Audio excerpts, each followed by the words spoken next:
Good Tuesday evening, everyone. I now call the September 28th, 2021 meeting of the Marion County School Board to order. Dr. Gullett, would you please read our commitment statement? It would be my pleasure, Madam Chair. We are the Marion County School District Leadership Team. When we come together to work, we are efficient, effective, and productive. Our three most important characteristics are dedicated, transparent, and individually responsible.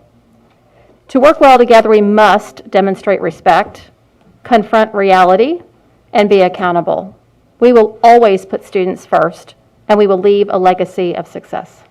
Thank you, Dr. Gullett. For the courtesy of those listening to the meeting, I am requesting everyone in the audience to please turn off your electronic devices or put them on vibrate. Later in the meeting, up to 30 minutes will be provided for individuals to address the board on matters concerning the operation of the Marion County school system or the school board only. Presentations to the board are limited to 5 minutes and are televised. If you wish to address the board regarding a regular agenda item or matters on which the board customarily takes action, you must first complete a peach form located on the table in the hallway. If you wish to address the board regarding a public hearing or a student discipline matter, please complete a lime green form. These forms must be fully completed and received by the board secretary no later than 5:40 p.m. The procedures applicable for each are on a separate sheet. Madam Secretary, please call the roll. Mrs. Allison Campbell, District 1. Here. Mr. Don Browning, District 2. Here. Mr. Eric Cummings, District 3. Here. Mrs. Nancy Thrower, District 4. Here. Mrs. Kelly King, District 5. Here. Dr. Diane Gullett, Superintendent. Here. Mr. Jeremy Powers, School Board Attorney. Here. Thank you. I'm happy to introduce Mr. Ken McAteer, principal of Dunellen Middle School, who will be coming forward and introducing the individual who will be providing us with tonight's inspiration and pledge.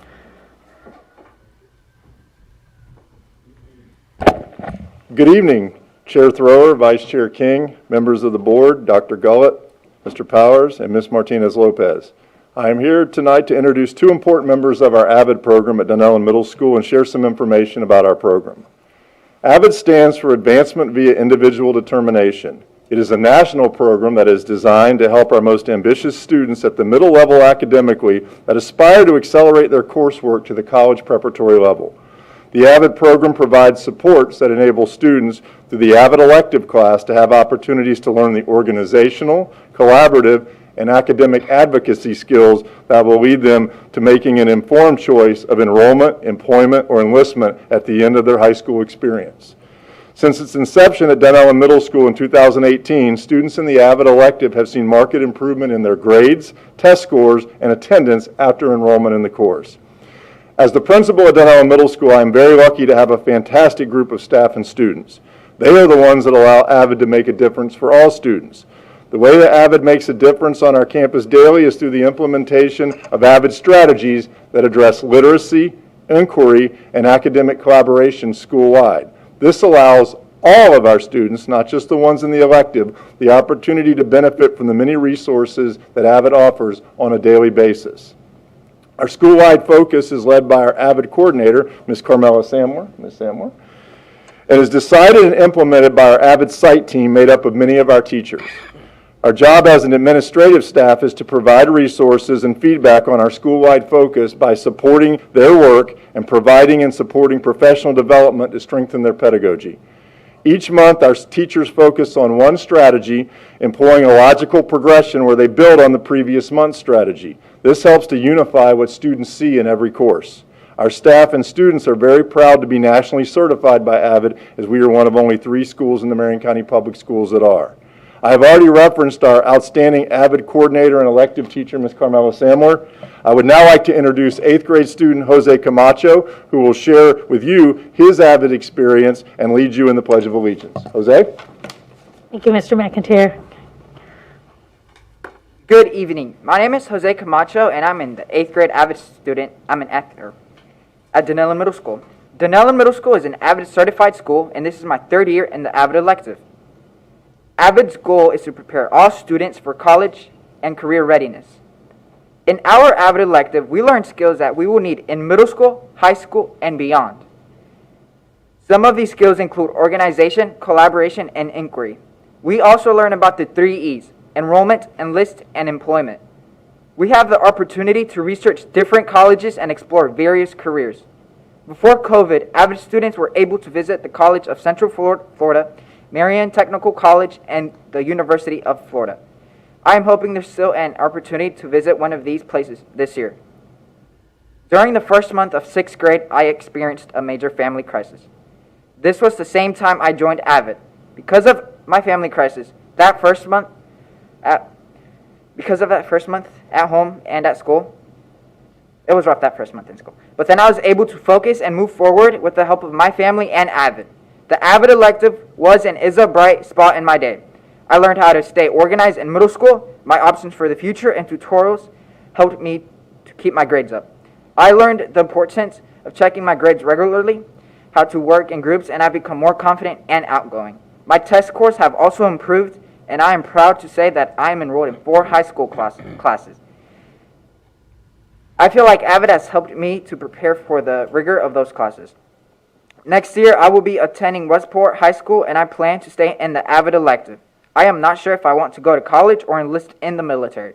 If college is my path, I'm interested in engineering, science, and maybe even sports. I would be the first person in my family to attend and graduate college. I want to leave you with a quote by Colin Powell that I heard in my Avid elective class. A dream doesn't become reality through magic. It takes sweat, determination, and hard work. I know with my hard work, determination, and the skills that I learned in Avid, I will reach my goals. Please stand and join me in the Pledge of Allegiance. Pleasure. I pledge allegiance to the flag and the United States of America and to the republic for which it stands, one nation, under God, indivisible, liberty and justice for all. Jose, thank you so much for coming tonight. And on behalf of the board, whenever we get to have students come before us, that just makes the night. And so we are so grateful that you were able to get the time to come and be with us. I had the opportunity, and I'm sure many of our board members have, to visit Avid Classrooms. It's so fortunate and such a blessing that you found Avid in 6th grade, isn't it?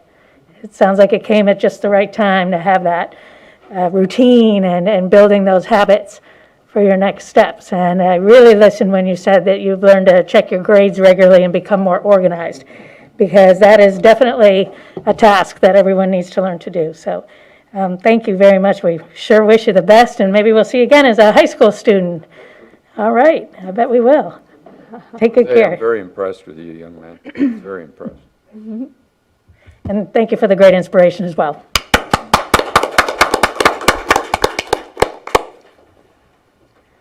Thank you, Principal.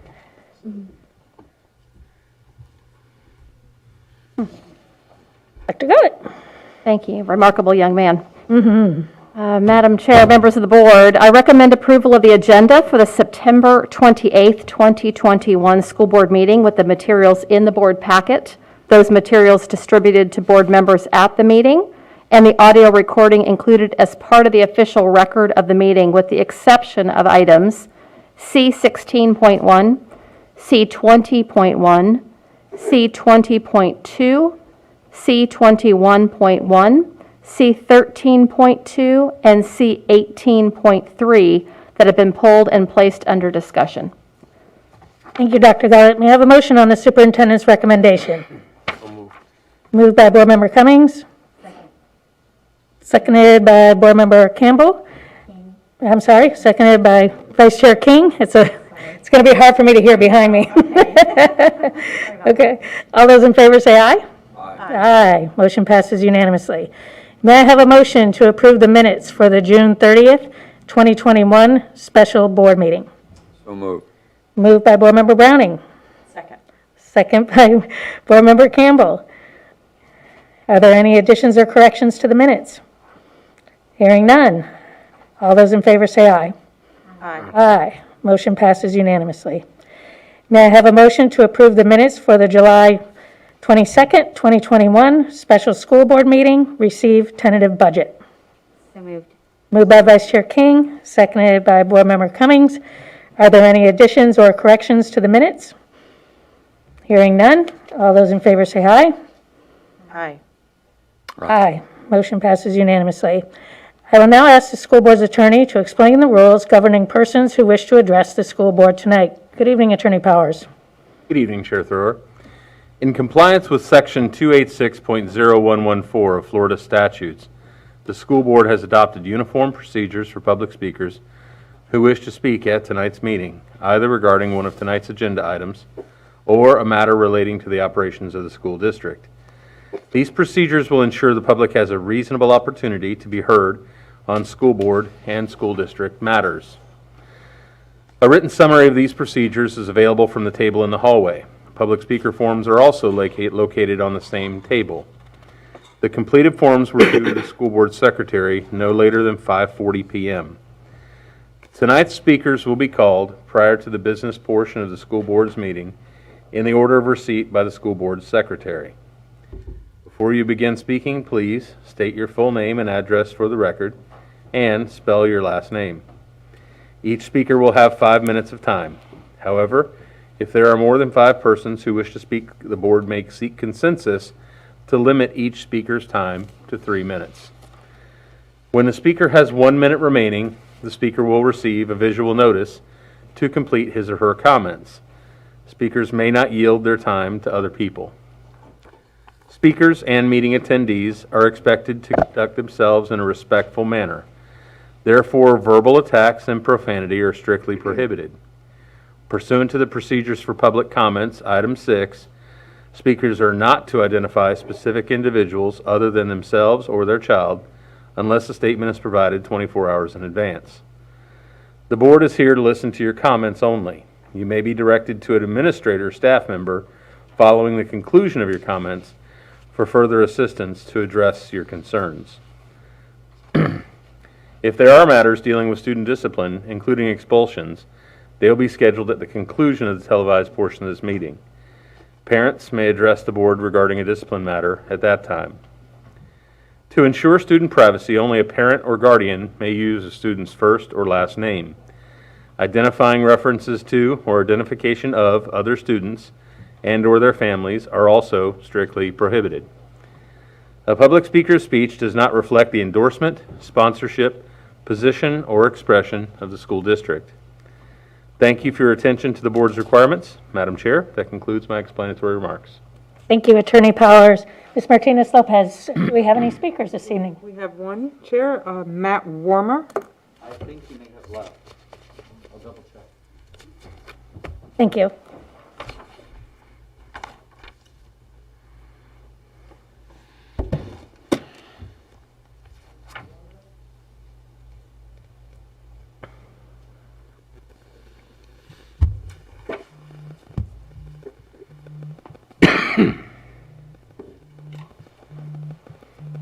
Okay, thank you for checking. All right, we will move forward then. May I have a motion to approve resolution number 21-09, extending provisions in the Families First Coronavirus Response Act, permitting 5 additional days of paid leave, granting the use of accrued sick leave, and authorizing the Human Resources Department to approve uncompensated leave for specified reasons directly related to the COVID-19 pandemic. May I have a motion? So moved. Moved by Board Member Cummings. Seconded by Vice Chair King. Any discussion? Yes, Madam Chair. I'd like to know, Superintendent, your position on this particular item.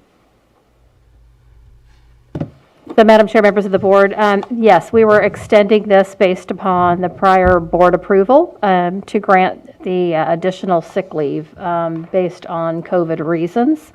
I think there needs to be some time limit to this, provided that hopefully that the pandemic will cease at some point, but with, I approve of this and support this as long as we have some specific timeframes to it. Okay, thank you. Any further discussion? All right, seeing none, all those in favor say aye.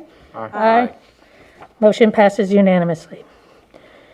May I have a motion to approve consent agenda items C7.1, through C21.2, with the exception of items C16.1, C20.1, C20.2, C21.1, and C13.2 that have been pulled and placed under discussion.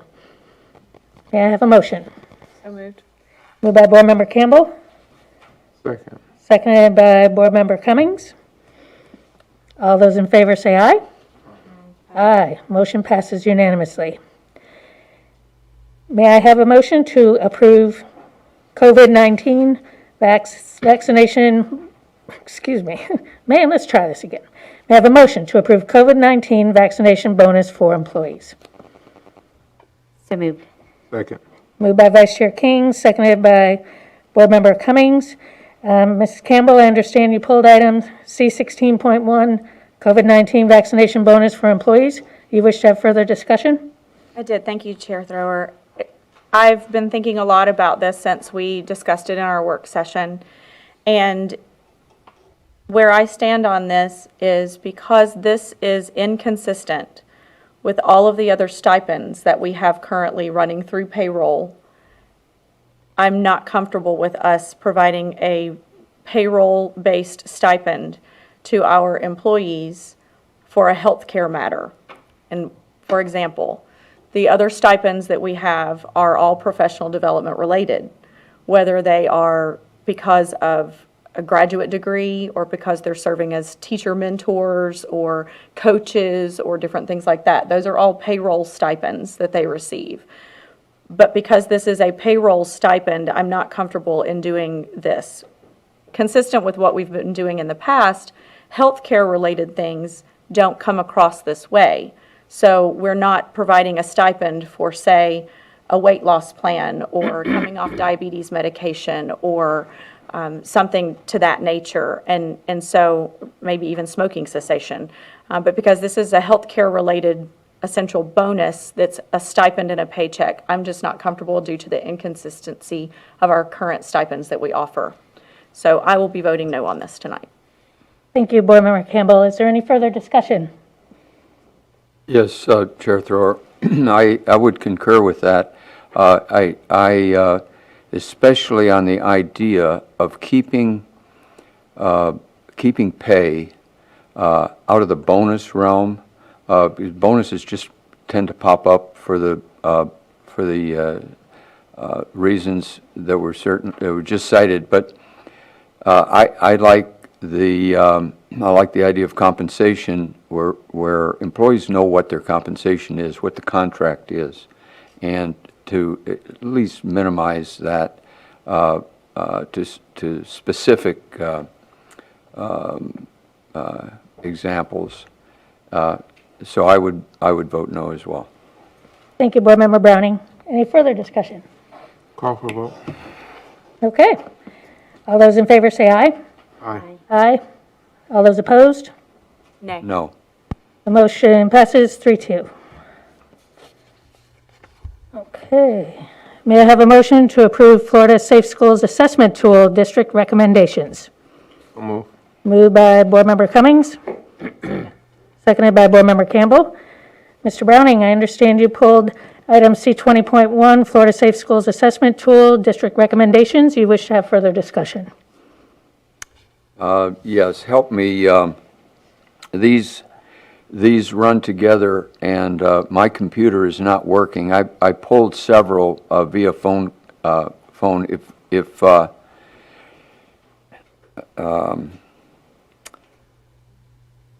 Elaborate on it exactly which one that is, so I can get more on board with it. Sir, this is an item that you pulled, so we're It is. interested in your discussion and what you have to share with us. Well, I don't Schools recognize it update. by that title. It's the Safe Schools update. The Safe Schools update where we were talking about fencing and door buzzers. And Oh, the fencing and door buzzers, okay, yes. Bunkering, bunkering down and hardening schools.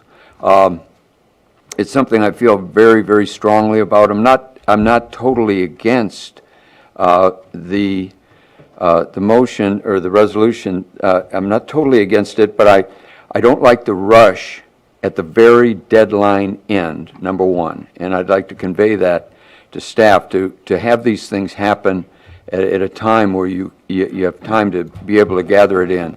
And also, the idea of this fencing being brought in a very, very general sense. I would like to see a minimal amount. When I came along and was in the school system, we used to approach a school for basketball and all these different resources. It was community resource, and the idea of turning these into sort of a marginal line against some unknown threat is very, very difficult for me to get behind, because there's such a loss to the children and to the community. So that was really what I had to say. The timing, I'm not totally against it, but I'd just like to hear what the other board members think about the idea of, it's almost like, I used to serve on a juvenile justice board, and some of these schools, the fencing looks almost like military in Japan when I was serving in the Navy. I mean, it's just incredible how it's like so isolated. So those are my comments. Thank you, Board Member Browning. Is there any further discussion? Seeing none? Oh, go ahead. Call for vote. Oh, all right. All those in favor say aye. Aye. Those opposed? Motion passes unanimously. May I have a motion to approve Florida Safe Schools Assessment Tool, public and charter school recommendations? So moved. Moved by Board Member Campbell, Second. seconded by Vice Chair King. Mr. Browning, I understand you pulled item C20.2, Florida Safe Schools Assessment Tool, public and charter school recommendations. You wish to have further discussion, sir? Yes, would you give me the material on that one? Again, it's one of many that I've pulled. Again, sir, we do need you to be prepared, if we've pulled it, to state your position, because we want to hear it, and then we need to vote on it. Well, and thank you, Madam Chair. It's the same school hardening. This is just for charter schools, and Okay, is it the same one? Then see, these are being these are being pulled sort of bureaucratically, because I'm in a telephone call with individuals, and I'd like to see discussion, because I just don't follow it exactly, and I would like to see.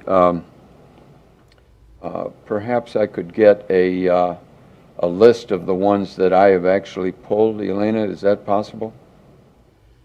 You want, I'd like to see this is very difficult for me to follow in this format.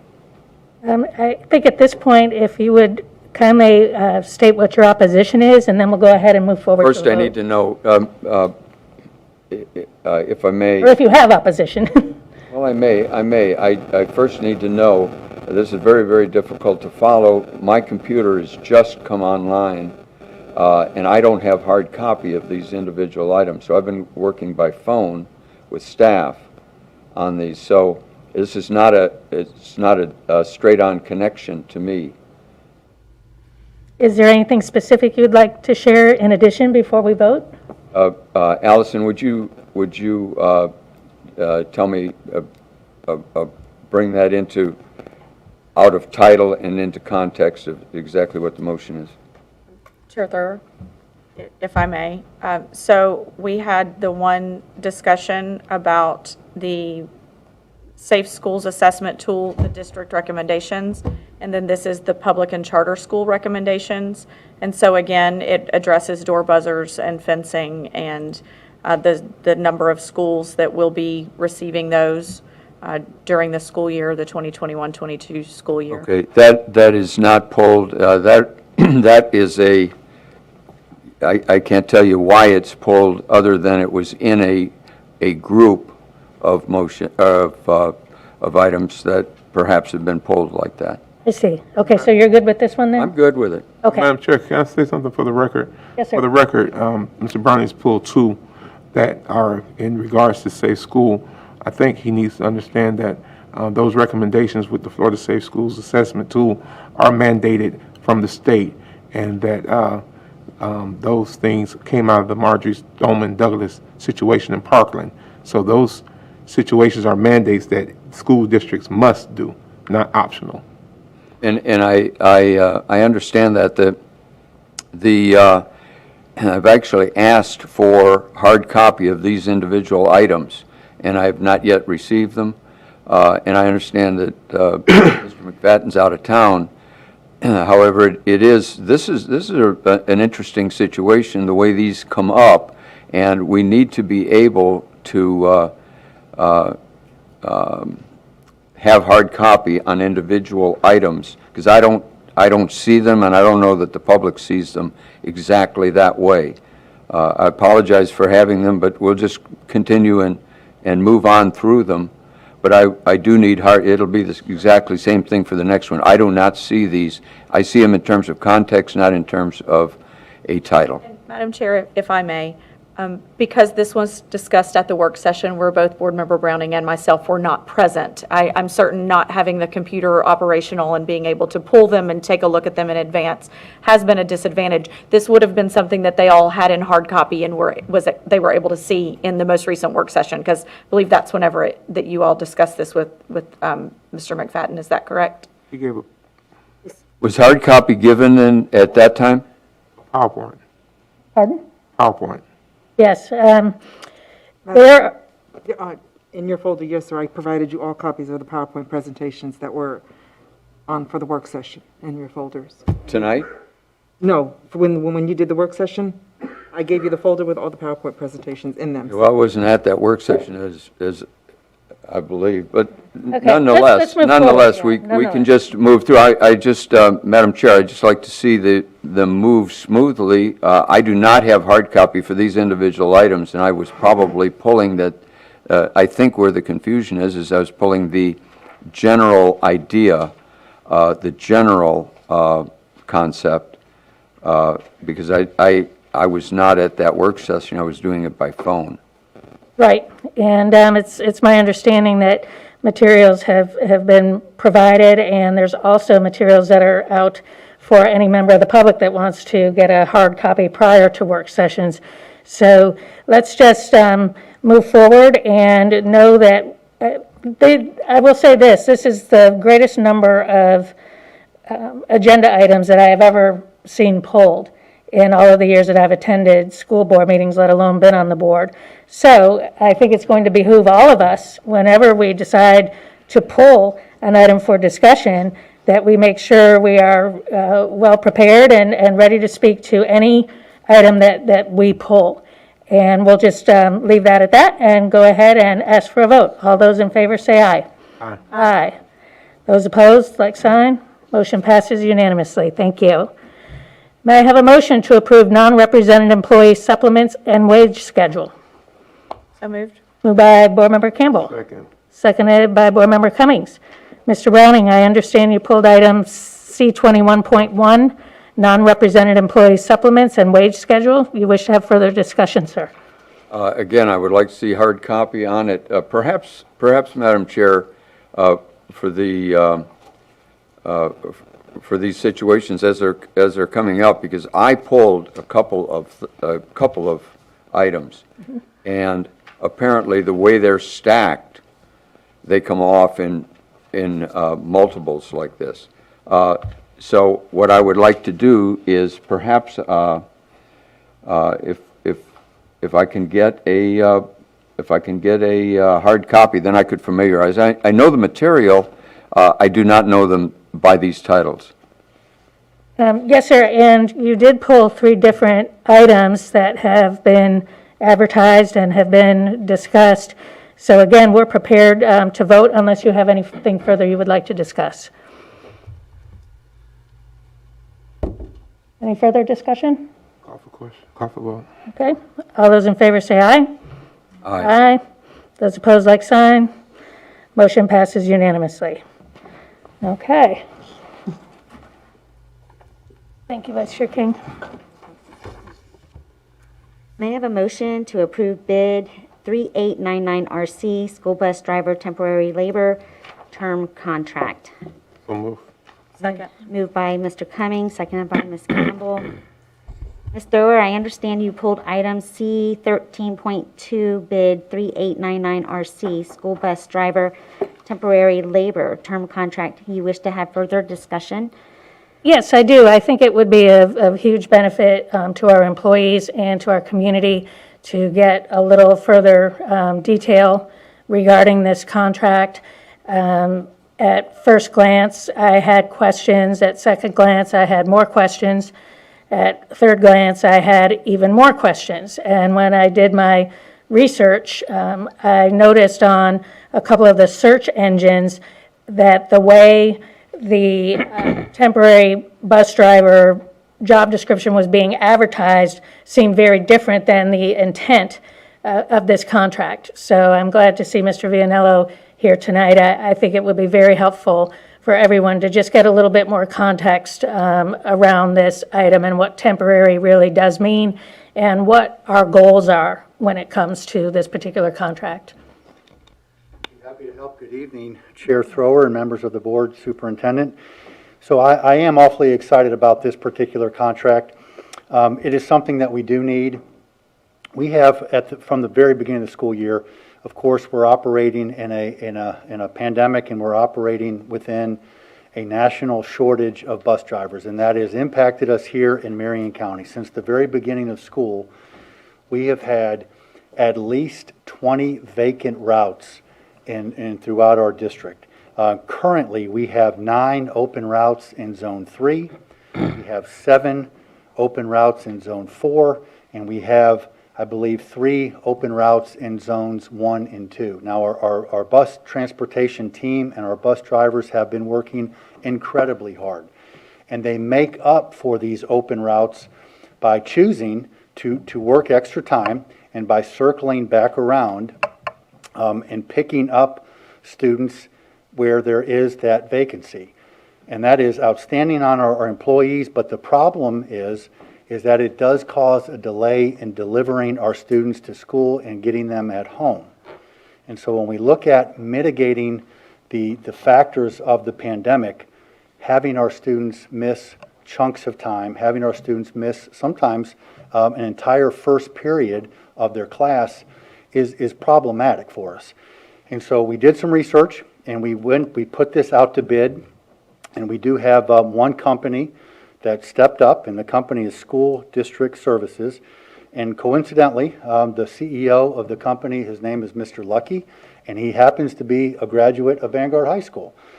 So prior to the bid, we had connections, or we had some conversations, and he said, I think I can help. And so we went through the bid process. This company is the only company that bid for us. And so what does that mean, Chair Thrower? What does that mean if the board should accept this contract tonight, if they approve it? It is, as you mentioned, temporary bus drivers. We are not, and I want to be real clear on this, we are not outsourcing our transportation department. We are not replacing our existing bus drivers. What we are using this company for is to fill the open routes that we currently cannot fill on a temporary basis. Once we're able to fill our routes, this company will no longer be needed.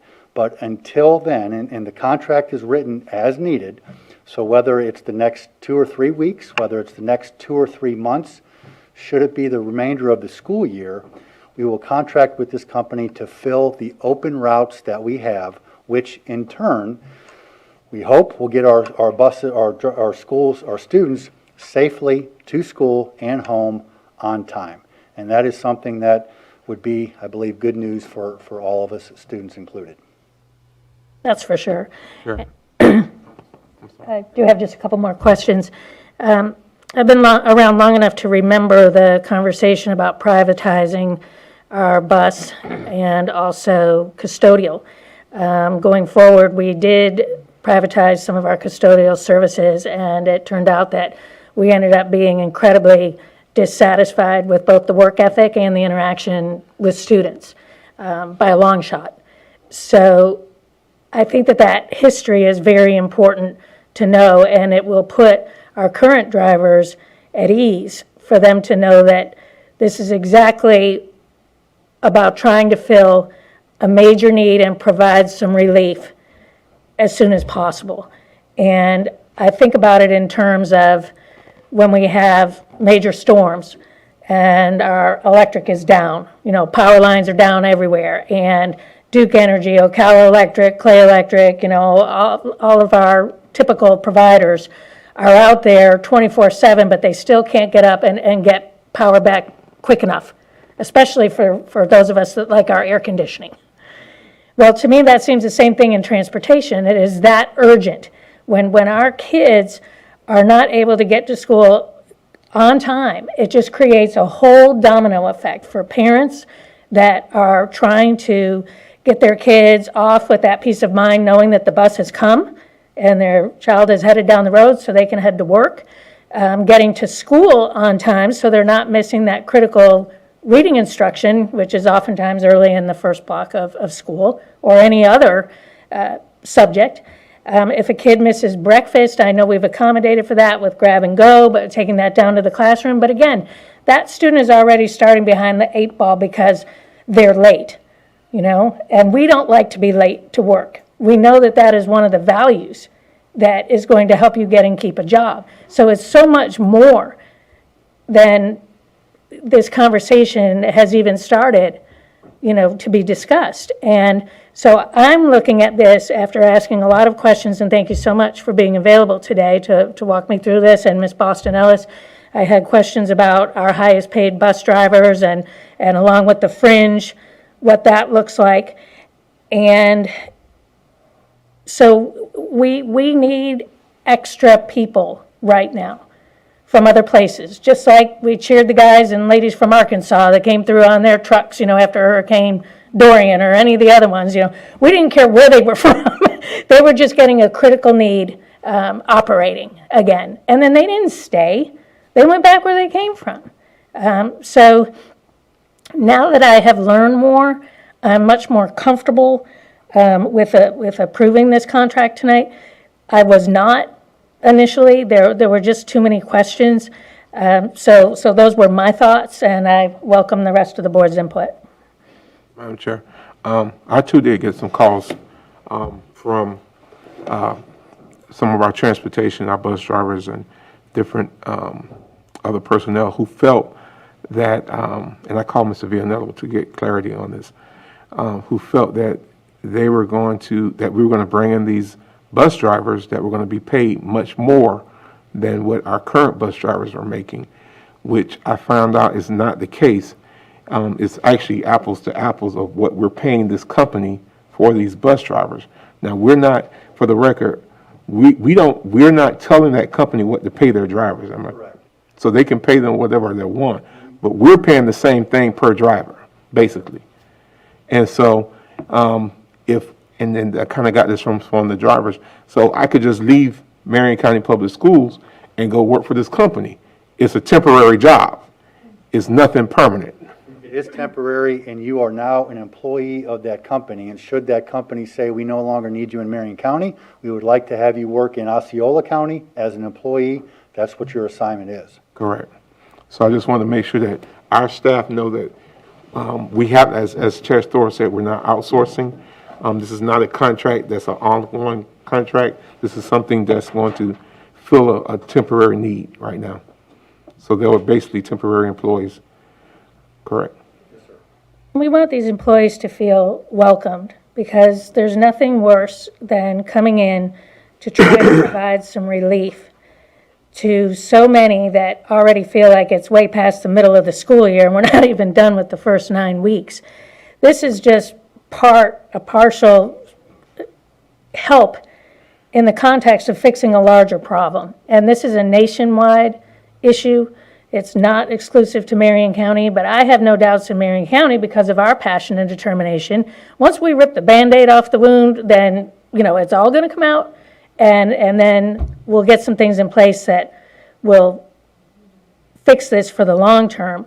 I was also noticing in the ad that was on one of the search engines, it was really misleading because it says commercial driver's license preferred, school bus endorsement preferred. Well, excuse me, to work in Marion County Public Schools and to drive a bus, you have to have that.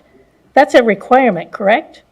And that is by statute. And those are conversations, if the board approves this tonight, those are conversations that we will have, Ms. Rohrer will have with Mr. Lucky, and we will make sure that their bus drivers meet all of our requirements to drive our students. Right. And in this particular ad, it shared that they were looking for 5 drivers. So while 5 drivers would be wonderful and anything is helpful, it looks to me like they're already trying to hedge the expectation, because if we can't find them at a similar rate, then where are they getting them from? So I'm willing to vote yes for this tonight, and then look forward to conversation, seeing how this all unfolds. But I'll just end by saying, these are folks that are going to hire on because they want to help and they need to make their money. And so it's going to be important for us as Marion County Public Schools to make them feel welcome. And we all know that it's a pretty tough job to be out there in the middle of the Ocala National Forest at the crack of dawn trying to find your way around some of these dirt roads and stuff. So, let's do what we can and take the help that's available and use it as a springboard to more permanent problem solving. Madam Chair? Is there any further, Mr. Browning, you have something? Yes, Okay. yes. What is the alternative to this? It seems like very straightforward. What's the alternative? Well, the alternative is we continue to piecemeal and have our drivers run multiple routes, and that's what we've been doing. But the consequences of that is that we have late buses to school and students are missing instructional time. Sure. Okay, thank you. Is there any further Vice Chair King? discussion? Call for vote. Everyone get, Ms. Campbell, you have anything? I just appreciated the analogy that Chair Thrower was using of the line workers coming in from all around the country. The interesting thing that makes this different is that this contract has to operate in the sunshine. We have no idea how much those people get paid or how, but they all come to help. So that's the difference, right? That's a great analogy. It's a great analogy. No one asks, they just want their power on. So at this point, I'm ready to move forward with the vote. Okay, thank you. All right, so all those in favor signify by saying aye. Aye. And the motion passed unanimous. Thank you. Okay, moving on to donations. May I have a motion to approve the following cash or tangible donations that have a total value of $66,000? Chair Thrower, I'm sorry. 18.3? Yes, you have one more. I did have one more. Is it on your? There it is, sorry. May I have a motion to approve personnel items 2021-2022 school year? So moved. Moved by Board Member Campbell, Second. seconded by Vice Chair King. Mr. Cummings, I understand you pulled item C 18.3, personnel items 2021-2022 fiscal year. You wish to have further discussion, sir? I just need to excuse myself from that vote. Okay, thank you. Is there any more discussion? Seeing none, all those in favor say aye. Aye. Aye. Motion passes unanimously. Now we'll move on to donations. May I have a motion to approve the following cash or tangible donations that have a total value of $66,241.60. Backpack and school supplies valued at $2,137.50 to Bellevue Middle School and Fort King Marion Middle School from Kingdom of the Sun Chapter, Military Officers Association of America. $2,500 to Bellevue Elementary School from their business partner, Mackenzie's Moment, via the Public Education Foundation of Marion County. $2,500 to Bellevue Elementary School from their business partner, the Smith Family Foundation, via the Public Education Foundation of Marion County. $4,000 to Denellen High School from the Morgridge Family Foundation. $2,500 to East Marion Elementary School from their business partner, the Smith Family Foundation, via the Public Education Foundation of Marion County. $2,500 to East Marion Elementary School from their business partner, Mackenzie's Moment, via the Public Education Foundation of Marion County. $1,000 to Forest High School from Marion County Culture Alliance Incorporated. $2,500 to Greenway Elementary School from their business partner, McDonald's of the Shores, via the Public Education Foundation of Marion County. 1,000 bottles of Germex, valued at $7,111.80, to Hammett Bowen Elementary School from CVS Distribution Center. $2,500 to Hillcrest School from their business partner, Ocala Marion County Association of Realtors, via the Public Education Foundation of Marion County. $1,000 to Horizon Academy at Marion Oaks from Marion Cultural Alliance. $2,500 to Madison Street Elementary School from their business partner, Rainey's Incorporated, via the Public Education Foundation of Marion County. 670 boxes of pediatric masks valued at $6,492.30 from Marion County Public Schools to Marion County Public Schools from Dr. David Kuhn, MD. $2,500 to Marion Technical College from their business partner, Jenkins Acura, via the Public Education Foundation of Marion County. $2,500 to Marion Technical Institute from their business partner, Signature Brands, via the Public Education Foundation of Marion County. $6,000 to North Marion High School from Marion County Hospital District.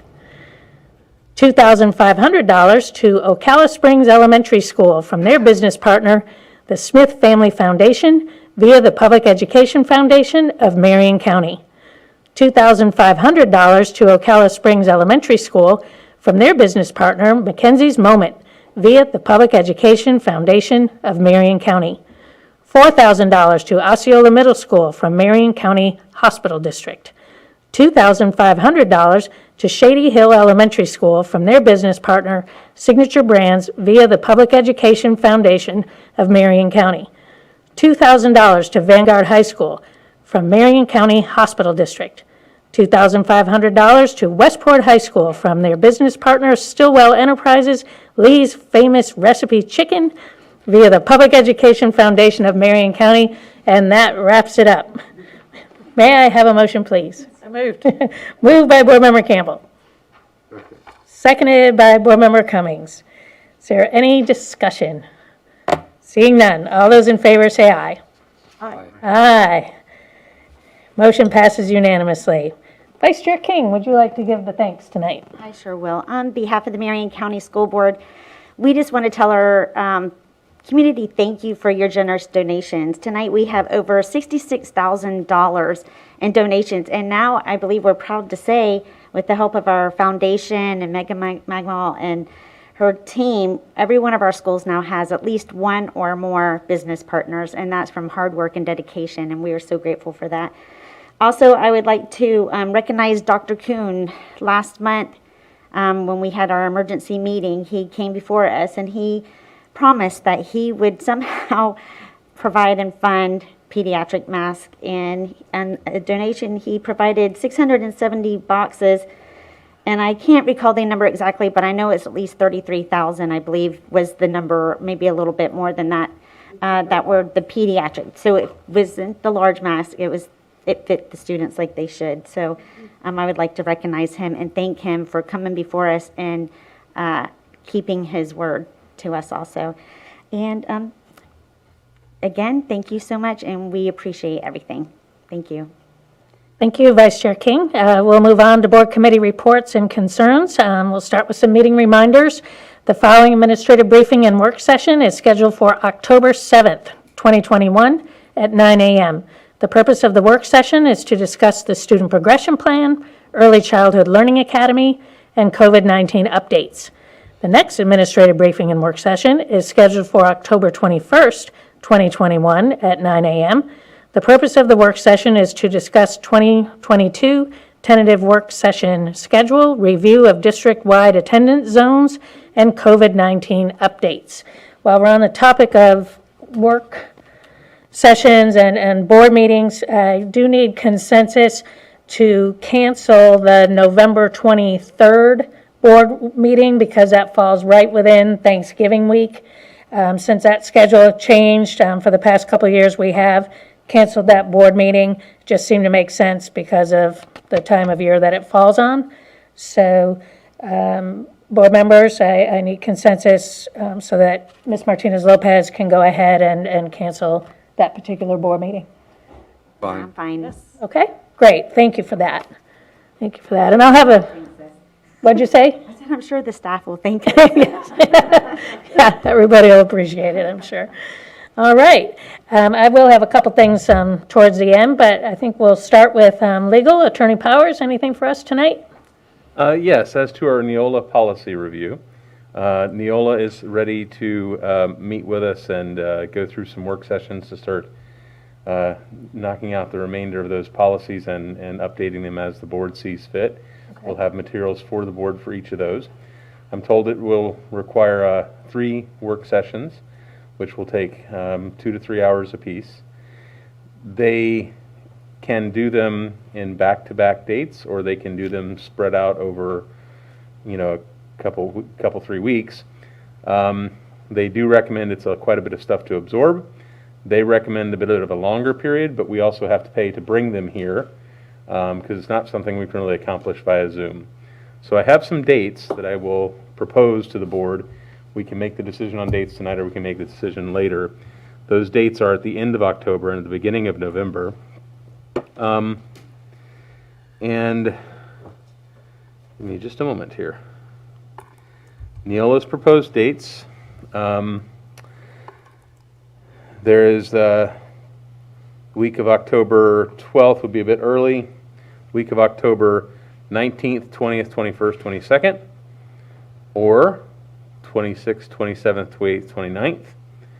Also, they're available November 2nd through 4th, and available November 16th through 19th.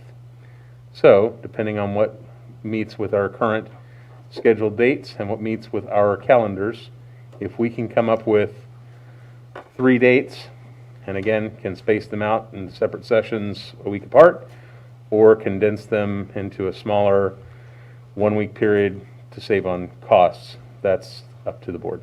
What was those 2 dates? What was those dates again?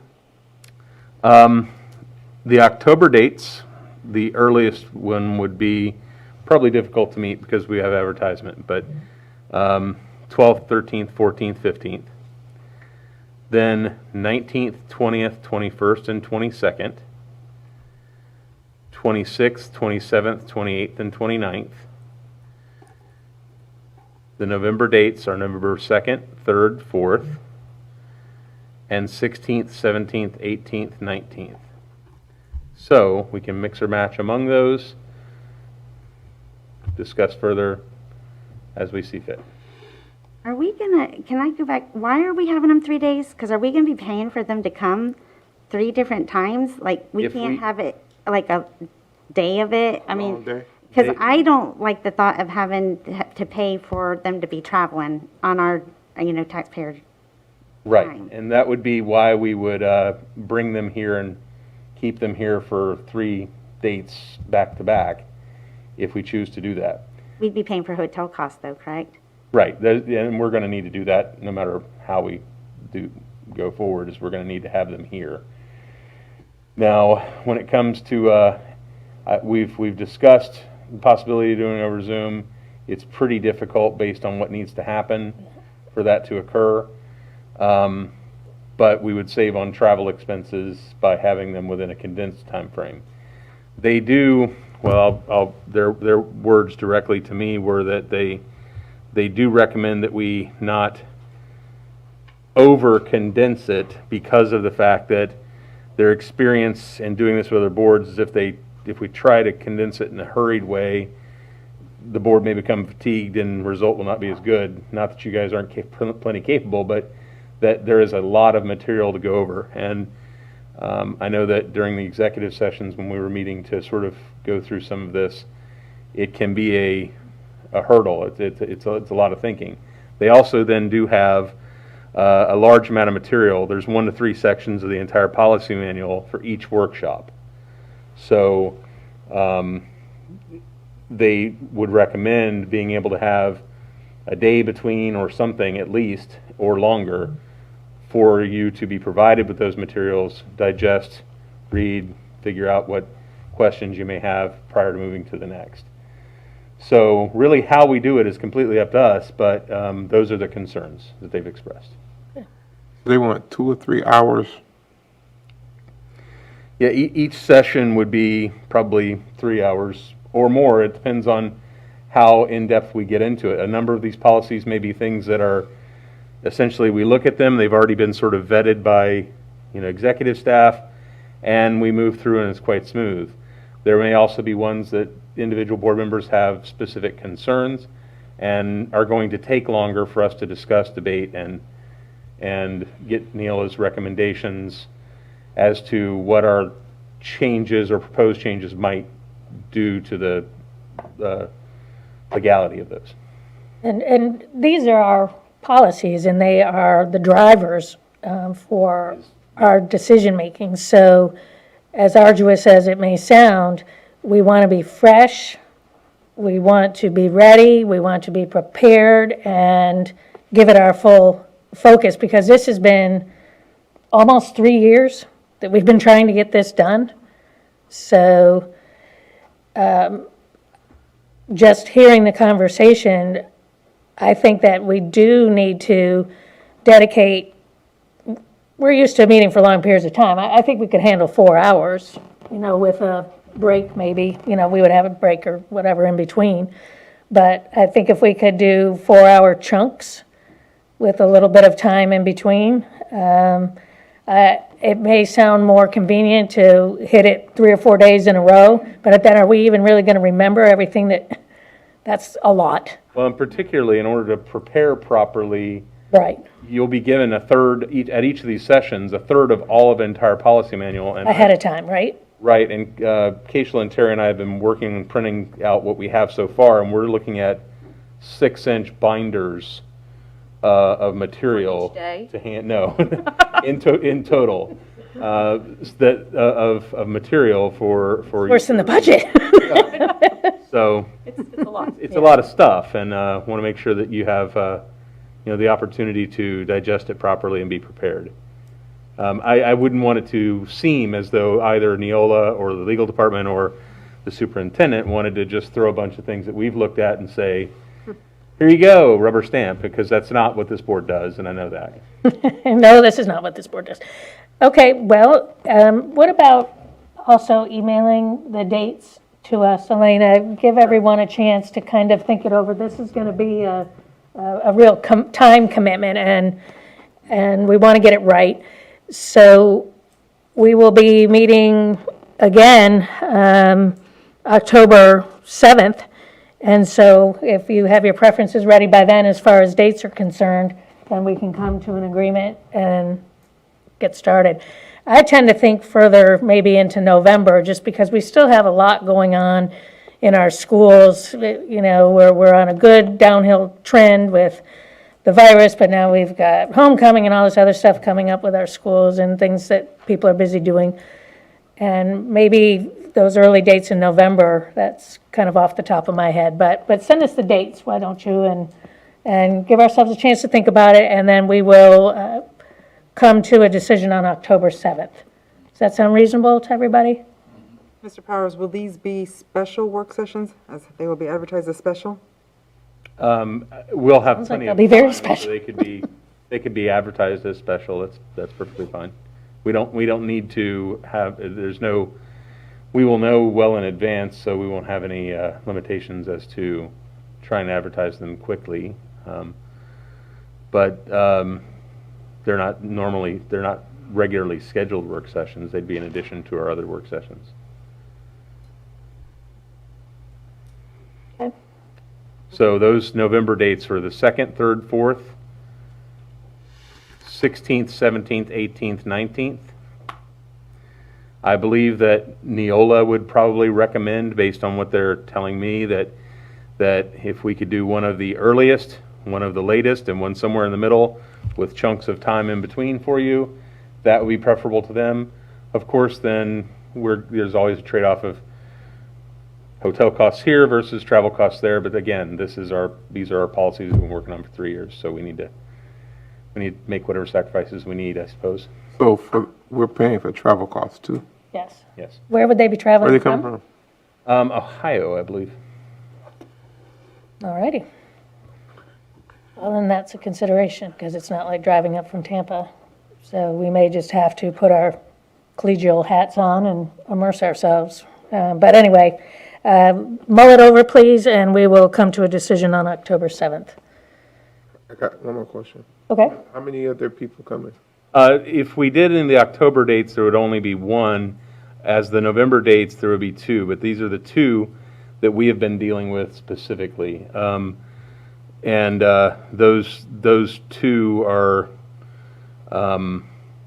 the two folks who'd be working with. I can vouch for the fact that both of those will be extremely important to have here.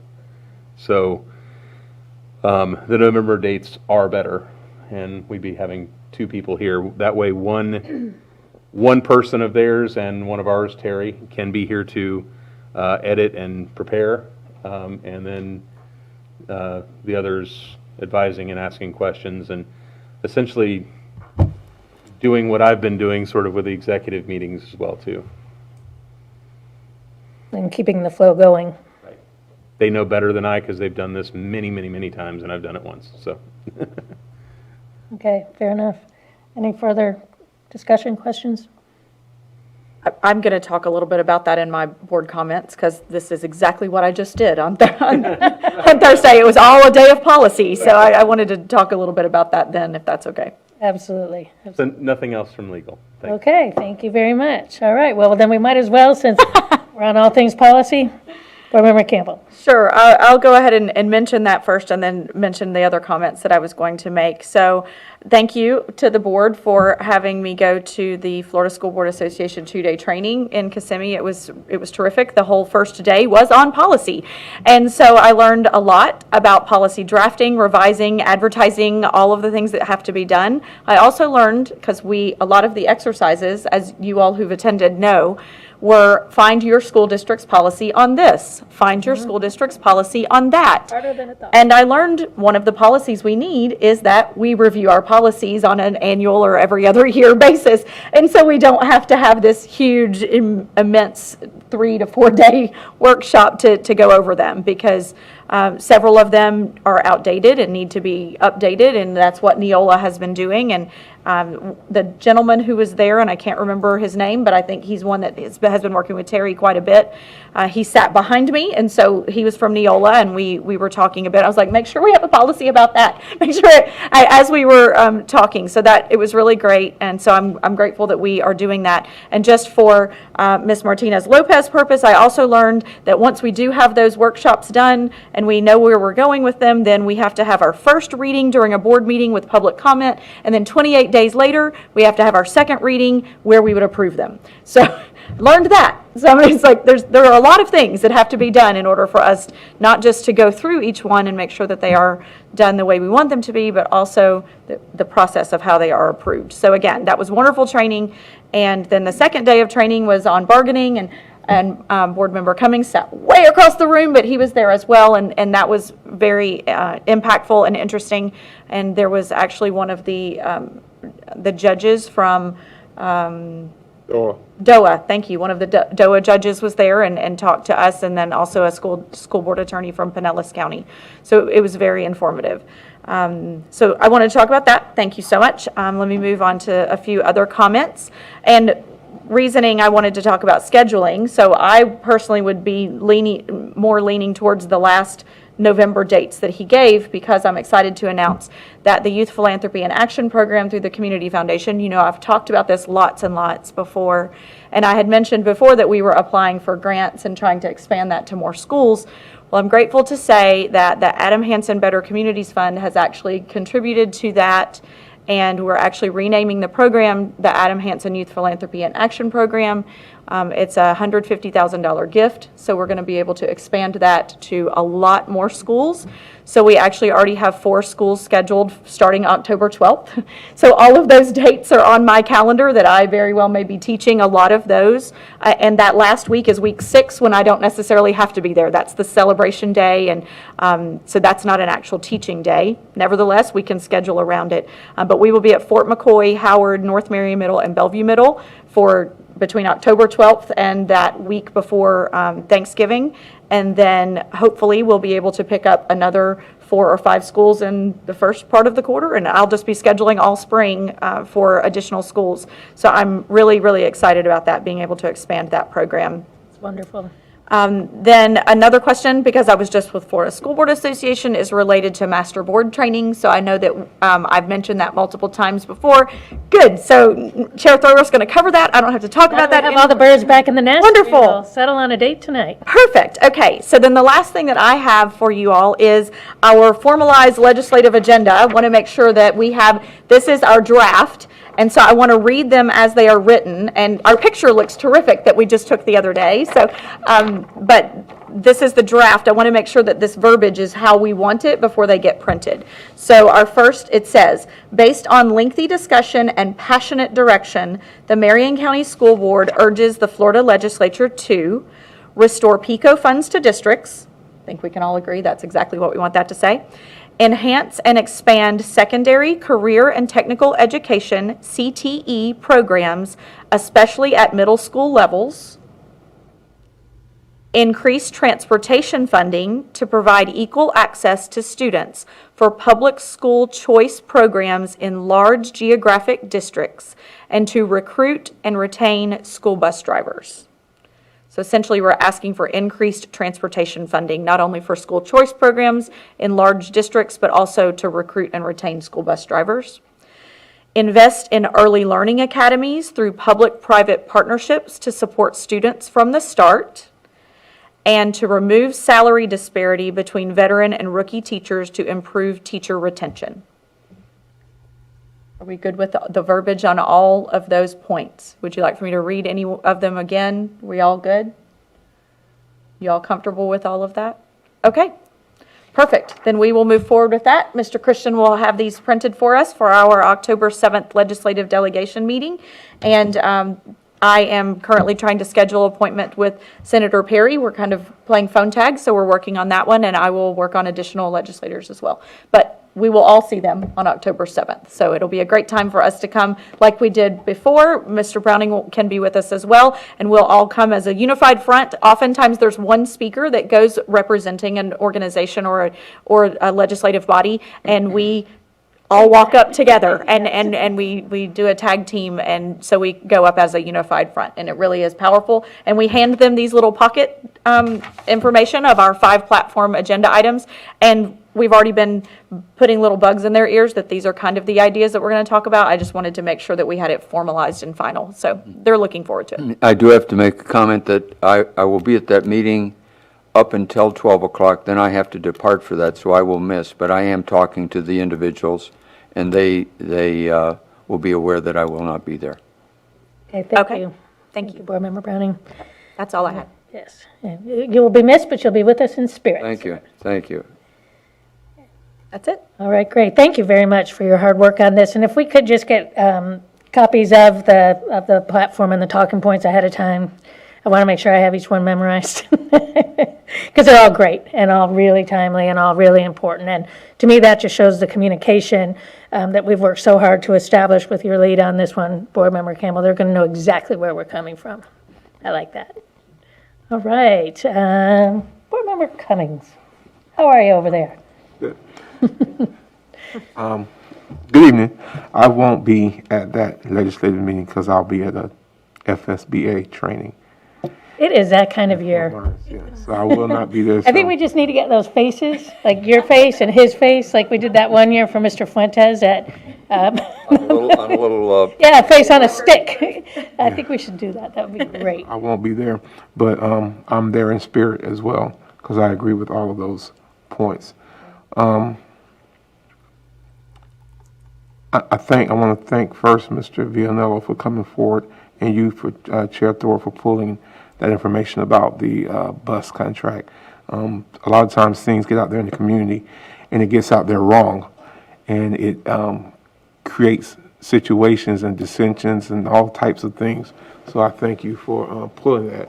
And Mr. Villanello, we have to remind our bus drivers and all of our staff that they are valuable to us and that we're not going to just overlook them and pay someone else more than what we pay them currently. So we're going to do the right thing by our staff. This morning, I had the opportunity, me and myself, Mr. Christian, superintendent, we were at the Public Education Foundation of Marion County's board meeting. Very, very, very good meeting this morning. Talked a lot about revenues and streams of income for our Public Education Foundation. And I'm going to give the first plug of this one because it was something I did not know. We actually have a Public Education Foundation of Marion County license plate. And this license plate has been out there, and because everyone that gets this license plate, this is our way that everybody can contribute to the public education of Marion County by getting a license plate, and $20 from each plate goes to our Public Education Foundation. So I want to encourage that. There are some other great things that we kind of talked about with this as far as payroll deduction and different things of such. I just looked at this. There's so much potential where we as a community, as a district, can give to the Public Education Foundation. Could you imagine what it would be if every employee of Marion County Public School District gave $1 a paycheck to the Public Education Foundation every 2 weeks? How much money we would be generating for our own foundation and taking care of our own people and taking care of our own situations. So I want to encourage, I want to put the challenge out there. Some kind of way we're going to figure it out through our school district, how that they would be able to do a payroll deduction. But I want to challenge every one of our school district employees, our school-based employees, everybody, $1. We listen, we throw away dollars. If I go to McDonald's, I spend $10 on one meal. So we can afford to give $1 for our kids. So that's my shameless plug, and I don't mind being shameless about plugging that one. That one's worth it.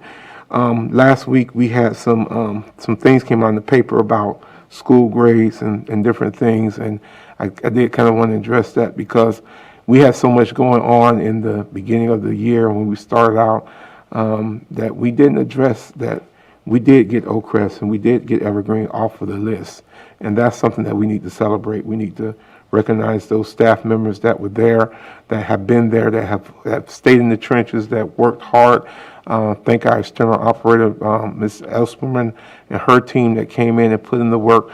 But not just that team, but all the teams that worked there for years, trying to make sure that they got it. It wasn't a one day effort. It was some years of effort that got those grades, and we're grateful for that.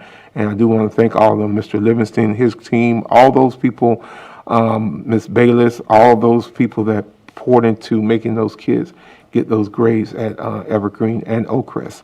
So again, thank you. I'm about through. I'm about through tonight. But I'm grateful. I did hear some good news on yesterday. I'm grateful to hear that our numbers are coming down as far as the positives in our schools and things like that. But just because they're coming down does not mean that we get stupid and just go crazy. And we still got to take precautions. We still got to do the right things. And it amazes me sometimes when I won't say that because it would ruffle some feathers. But we just need to know that COVID still hasn't gone anywhere. And for you people who are science, who knew science like me a little bit, viruses don't go anywhere. They don't go anywhere. They just get mitigated downward. The flu virus has always been around. HIV has not been cured, and COVID's been around for years. So viruses don't go anywhere. We just need to understand that. And so when we do the things that we do to mitigate this thing down, we can be in a much, much better place. So I'm through. Thank you, Board Member Cummings. I feel like Dr. Evil. Vice Chair King. I'm good tonight, thank you. Okay, thank you, Vice Chair King. Ms. Martinez-Lopez, anything else? I do. I have two things. I just want to let you board members know your travel reservations for the winter conferences have been made. With the exception of Ms. King, all of you, your travel reservations begin on November 29th through December 3rd. We check out December 3rd. Should for any reason you need to cancel, please let me know by November 18th, as that is the last day that we would be issued a refund. After that, Should you, for any reason, not be able to go, then that would be at your own expense to reimburse the district.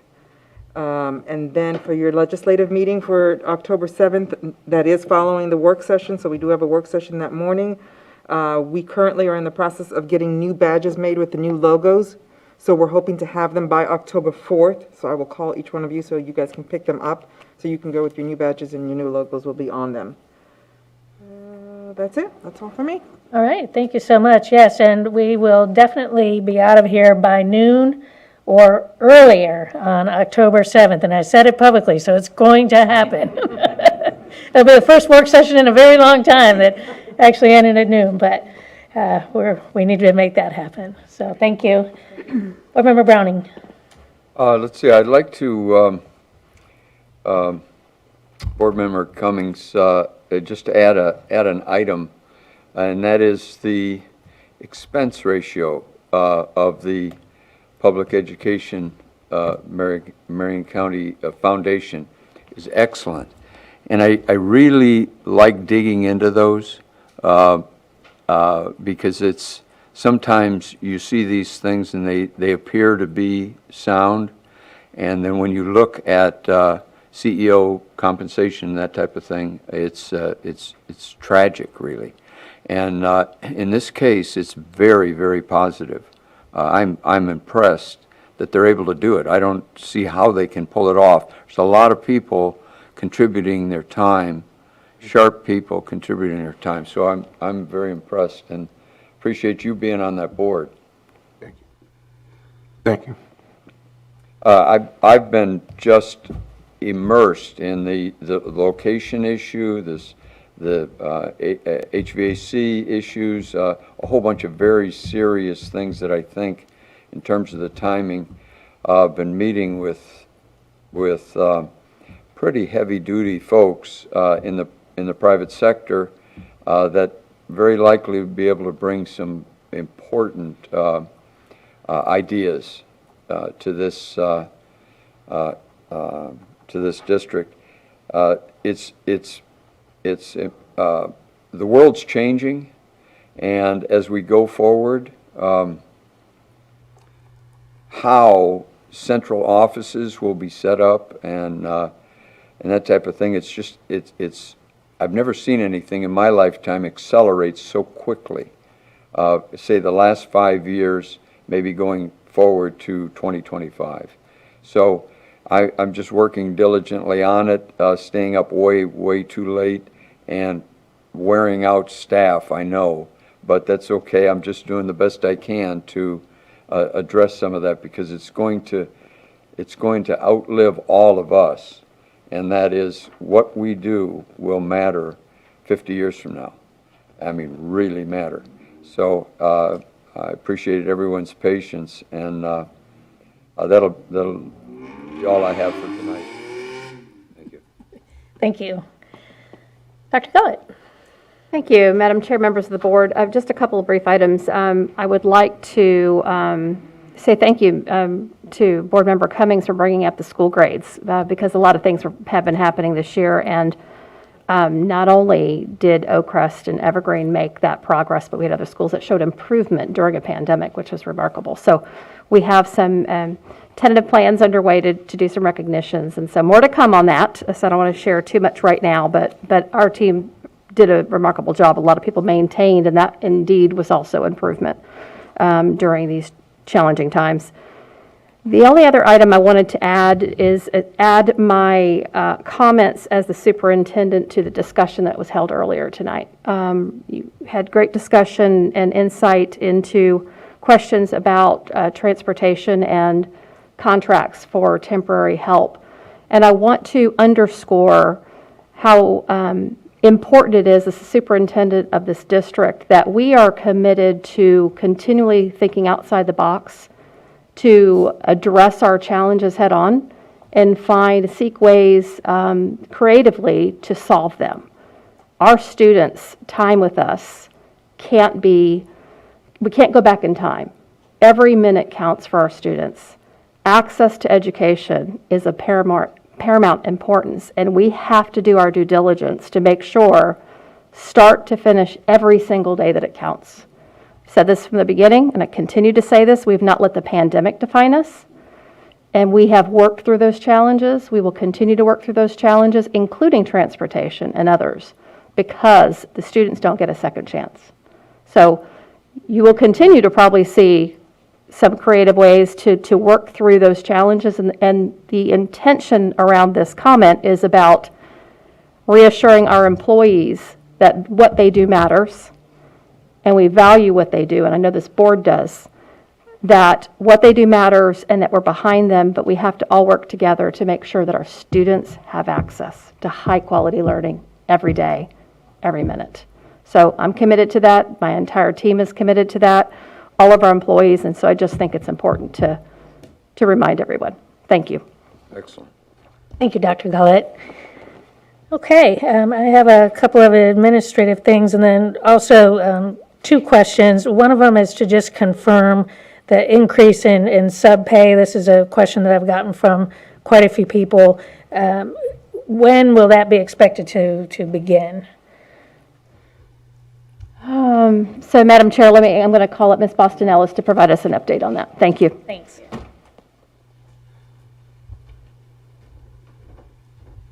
Good evening. Good evening. So I don't have the exact date, but what we would like to do is start it at the next pay period. So when this pay period is finished, and Mrs. Gideon did give me that date, but I don't have it with me fine. right now. But it will begin at the next pay period start, within the next couple of weeks. Perfect. Okay, and then the only other one, I guess this is probably you too, is everyone, of course, is very much looking forward to their bonus. And what I've been sharing is it may be as early as 2 weeks and it may be as long as 2 months. So I have great news. We got the approval on Friday for the lump sum, and we will begin planning. I have to meet with our chiefs and begin planning on that whole process and how we pay out. all right, but the big hurdle has been Yes, jumped, which is yes. Mhm. getting the funding released. Yes, we are one of, I believe, 10 districts that have been approved. So we're in the first bucket of approval, and we're all excited about that. Sure are, yeah, it's going to be great. Forthcoming, and hopefully in another week or so, we'll be able to email to you some information about when that will possibly be paid out. Okay, Thank you. thank you very much. And if I may add, Madam Chair, we will communicate with the staff, of course, so they know what's Yes. happening. Absolutely, absolutely appreciate it. Okay, on the administrative side for master board training, we finally are all together and we definitely need to settle on a date for that. Typically what we have done is 9 in the morning until noon. That seemed to have worked out pretty well. We talked about doing it maybe on a school board meeting day because we're going to be around anyway. That was suggested. I'm fine with anything. FSBA, Tina Pinkelson said that they'll be as flexible as they possibly can. I think it's going to be great to do this sooner than later. So in light of everything else going on, if everyone would please take a look at your calendars. I'm looking at Tuesday, October 12th. That is a school board meeting day, but if we could meet from 9 to 12 here in the school board meeting room, and then we'll be back at, 5:30. So that would be one opportunity. If they could get to us, Chair Thrower, that is my very first day teaching in both Fort McCoy and Bellevue Middle. So I'm like, that, just because it's the first day, that's the only reason and I hate to ask, could we do it even sooner than that? that's what I was looking at, backing it up to maybe Tuesday, October 5th from 9 to 12 here. I think I could make that work. Cannot, I have an appointment from 9:30 to 10:30 that day out of county. Okay, And the meeting, our school board meeting is the 12th, and this is the 5th. right. But if you guys want to do it on the, But Board Member Campbell has a conflict on the 12th, Board Member Browning. What about the 6th? I can do the 12th, or the 5th. I can do the 5th. What? But Board Member Vice Chair King can't. So what about Wednesday, the 6th? Not you? I'll be at the Oh, the 2-day training for FSBA? Right, which is, and that's, 6th and the 7th? okay, I'm not available on the 7th. What about the 8th? 8th, I could be available, Be back yes. on the 8th. I'm not available on the 8th. okay, This is why we pull our calendars out. right. What about Monday, the 11th? There's no school that day, so it's Columbus Day, so there's no school I that. have an attendance response committee meeting scheduled for October 11th. Am I wrong on I that? show no school that day. It's a teacher work day. Correct, it's a teacher work. Oh, maybe we're still meeting because we would be working anyway. Teacher work day. Okay. Okay, sorry about that. Yeah, that would still be fine for me. I could do the 11th. No? I can. Okay, and the 12th is out. The 13th, Wednesday, the 13th?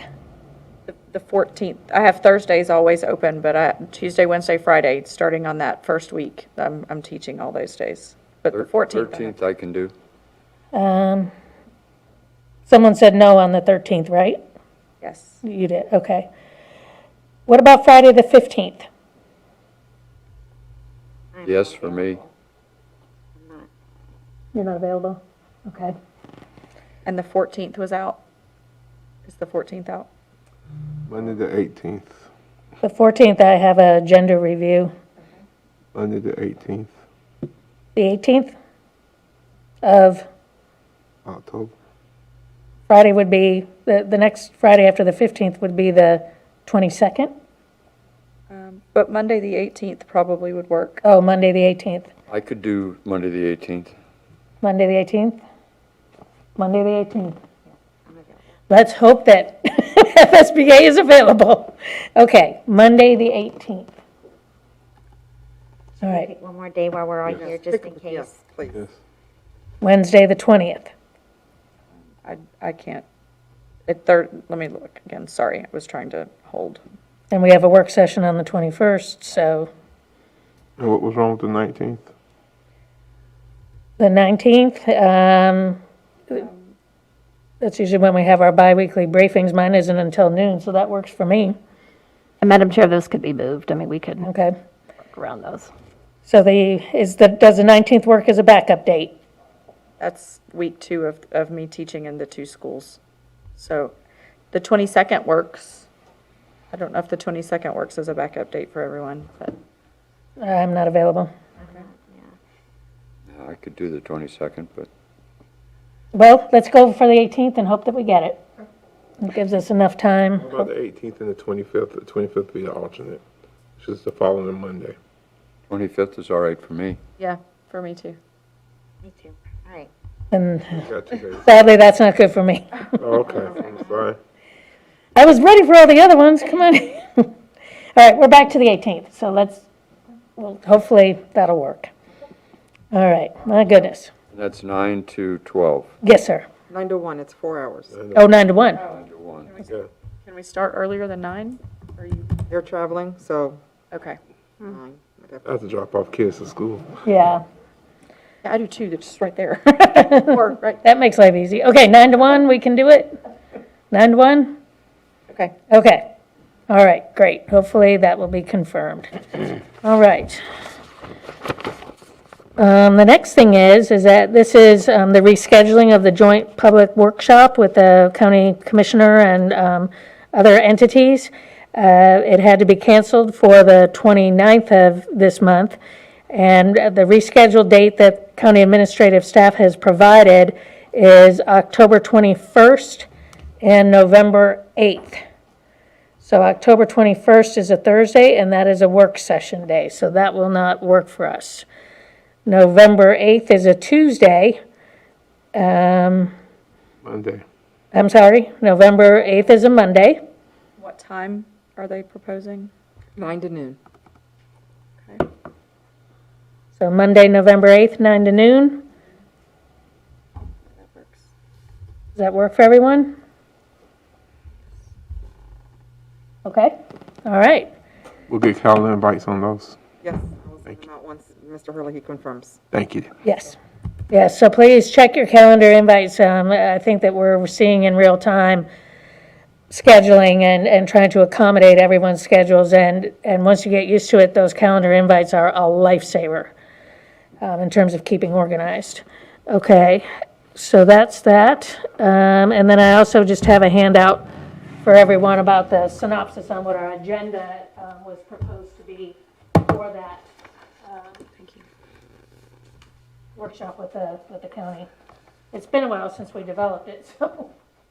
And this will be for your edification, and then if you have anything that you think needs to be added, sure, don't hesitate to let us know. After that. Oh, thank you.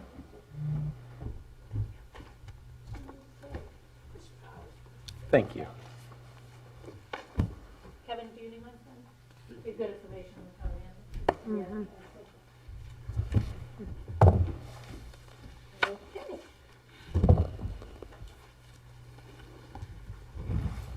And I believe that was all I had on the administrative side. So I'll just close my comments by saying, thank you to this board.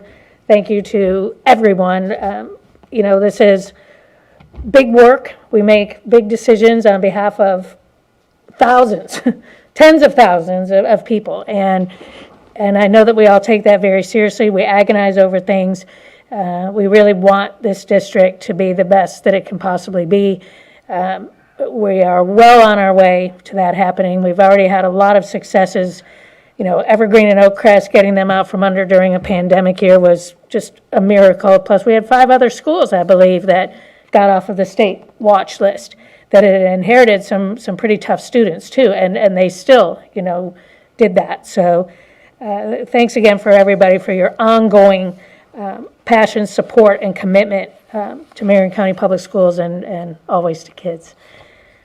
Okay, and I'm not even going to forget, even though it's the part I hate the most, moving on to student disciplinary matters.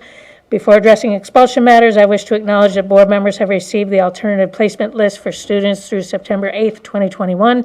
Ms. Martinez-Lopez, are there any parents who have submitted a timely request to speak on their child's disciplinary matter? No, Madam Chair. Thank you. And may I have a motion to approve the expulsion of student JD 22-003, JD 22-005, and JD 22-006 with educational services through the remainder of the 2021-2022 school year. May I have a motion, please? So moved. Moved by Board Member Campbell, Second. seconded by Vice Chair King. Is there any discussion? Seeing none, all those in favor say aye. Aye. Aye. Motion passes unanimously. May I have a motion to approve the expulsion of student JD 22-004 without educational services through the remainder of the 2021-2022 school year? So moved. Moved by Vice Chair King, seconded by Board Member Cummings. Is there any discussion? Chair Thrower, I just want to mention, there are very rare circumstances whenever we would offer expulsion without services, and I understand the justification behind this one. Yes, ma'am. Absolutely right. Thank you. All right. All those in favor say aye. Aye. Aye. Motion passes unanimously. There being no further business to discuss, may I have a motion to adjourn, please? So moved. Moved by Board Member Campbell, Second. seconded by Vice Chair King. All those in favor say aye. Aye. Aye. The motion passes unanimously, and we are adjourned at 7:04 p.m. Thank you very much.